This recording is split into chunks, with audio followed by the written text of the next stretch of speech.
성도 여러분 안녕하세요. 6월 29일 365일 말씀과 함께 시간입니다. 오늘 읽을 말씀은 시편 107편에서 110편의 말씀입니다. 시편 107편은 누가 썼는지 알 수 없지만 하나님이 여러가지 어려움과 고난의 상황에 처한 백성들을 어떻게 구원하시는지 묘사하고 있습니다. 107편을 노래하는 공동체 지체들은 하나님이 백성 전체뿐 아니라 특정 지체들에게도 보여주신 하나님의 지속적인 인내하심에 대해 감사할 것을 고면합니다. 바빌론 포로에서 구원하신 하나님을 경험한 역사적인 체험은 이스라엘 백성들이 구원받을 만한 자격이 없음에도 불구하고 하나님의 긍휼과 자비가 임했다는 고백을 노래하게 합니다. 시인은 먼저 하나님만이 찬양의 대상이 되심을 선포하며 백성들에게 그 하나님을 찬양할 것을 권면합니다. 또한 하나님께서 찬양을 받으셔야 하는 이유가 무엇인지도 구체적으로 밝히고 결론적으로 지혜로운 자는 마땅히 하나님을 찬양하게 된다고 전하며 악인이 당할 결과도 말합니다. 시편 108편은 다윗의 두 개의 다른 시에서 내용을 취해 약간 변형시켜 작성된 공동체 단원시이긴 하지만 찬양시로 분류됩니다. 시인은 하나님이 대적들로부터 당신이 택한 백성들을 구원해 주실 것이라는 확신을 가지고 간구와 찬양을 드리고 있습니다. 1절에서 5절은 시편 57편 7절에서 11절에 취한 것이고 6절에서 13절은 시편 60편 5절에서 12절에서 취했습니다. 위험한 상황 중에도 회중들은 현재 그들을 위협하는 사람들을 포함해 민족들 가운데서 하나님께 감사하겠다는 확고한 소망을 표현합니다. 이 확신은 땅에 대한 하나님의 예언에 기초를 두고 있습니다. 주를 의지하는 자는 궁극적으로 승리하게 될 것이라고 고백합니다. 시편 109편은 신실한 다윗이 선을 행하였음에도 악으로 되갚는 악한 대적들의 공격을 받고 있는 상황에 맞추어 지은 개인 단원시입니다. 시편 109편에는 다윗 개인의 비탄감과 함께 원수들에 대한 저주가 담겨 있어 일명 저주시로 알려져 있습니다. 그런데 대적들에 대한 다양한 저주를 담고 있지만 하나님에 대한 믿음은 끊이지 않습니다.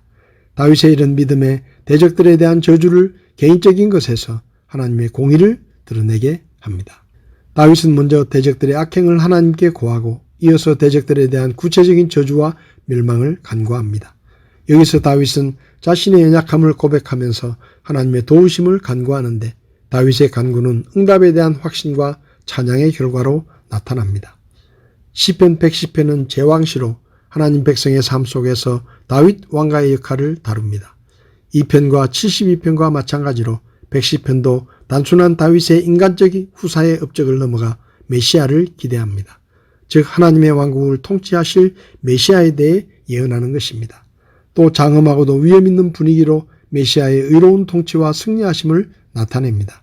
장차 임할 메시아는 왕이자 제사장으로서 이스라엘을 통치하시며 나아가 이 세상을 심판하실 분임을 나타냅니다. 오늘 제 마음에 와닿은 말씀은 시편 107편 6절의 말씀입니다. 그때 그들이 고난 중에 주께 부르짖으며 그분께서 그들의 고통에서 그들을 건지시고. 시편 107편은 시편의 마지막 권인 제5권을 시작하는 시입니다. 시인은 오 주께 감사하라 그분은 선하시며 그분의 긍휼은 영원하도다 라는 구절로 시작하며 하나님은 정말로 착하고 좋은 분이며 긍휼이 영원하신 분이라고 노래합니다. 이 시는 이스라엘 백성들이 범죄하여 이방 민족들의 침략을 받고 멸망하여 포로로 붙잡혀간 백성들이 다시 하나님이 주신 땅으로 돌아오는 것과 관련이 있는 시입니다.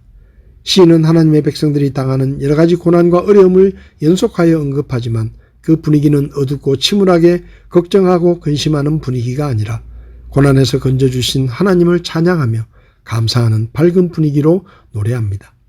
시인은 인생들이 당하는 고난을 언급하는데 4절에서 9절에서는 광야를 헤매는 것 같은 나그네 인생의 고난과 어려움을 10절에서 16절에서는 어두운 감옥에 갇힌 사람의 고난과 역경을 17절에서 22절에서는 질병으로 괴로워하며 겪는 고통을 23절에서 32절에서는 바다를 항해하는 사람이 겪는 풍랑을 만나 당하는 고통과 어려움 등 인생의 다양한 고통을 소개합니다. 그런데 인생에서 당하는 고난과 고통이 절망스럽지 않은 것은 그런 고난과 고통 가운데서 하나님께 부르짖으면 하나님께서 들으시고 고통에서 구원해 주신다고 노래합니다. 6절에서는 그때 그들이 고난 중에 주께 부르짖음에 그분께서 그들의 고통에서 그들을 건지시고 라고 했고 13절과 19절에서도 그때 그들이 고난 중에 주께 부르짖음에 그분께서 그들의 고통에서 그들을 구원하시되 라고 말씀합니다. 시인은 이렇게 하나님이 우리의 부르짖음을 듣고 구원해 주신다고 하며 8절, 15절, 21절에서 오 사람들이 주의 선하심과 사람들의 자녀들에게 행하신 그분의 놀라운 일들로 인하여 그분을 찬양하기 원하노라 라고 말하며 구원의 하나님을 찬양하는 것은 지극히 당연한 일이라고 말합니다.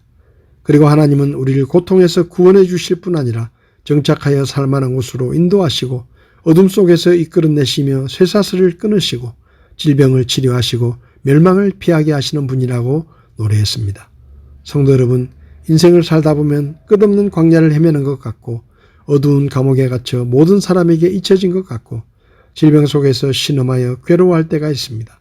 그러나 그때 절망하지 말고 살아계신 우리 하나님, 선하고 신실하신 하나님께 부르짖으시기 바랍니다. 그러면 긍휼에 풍성하신 하나님께서 우리를 불쌍히 여기시고 고통 가운데서 구원해 주시며 주님 품 안에서 참된 안식과 평안을 누리게 하실 것입니다. 오늘도 우리 입술로 구원의 하나님을 찬양하는 찬양의 하루가 될 수 있기를 바랍니다. 6월 29일 365일 말씀과 함께 오늘도 함께 해주셔서 감사합니다.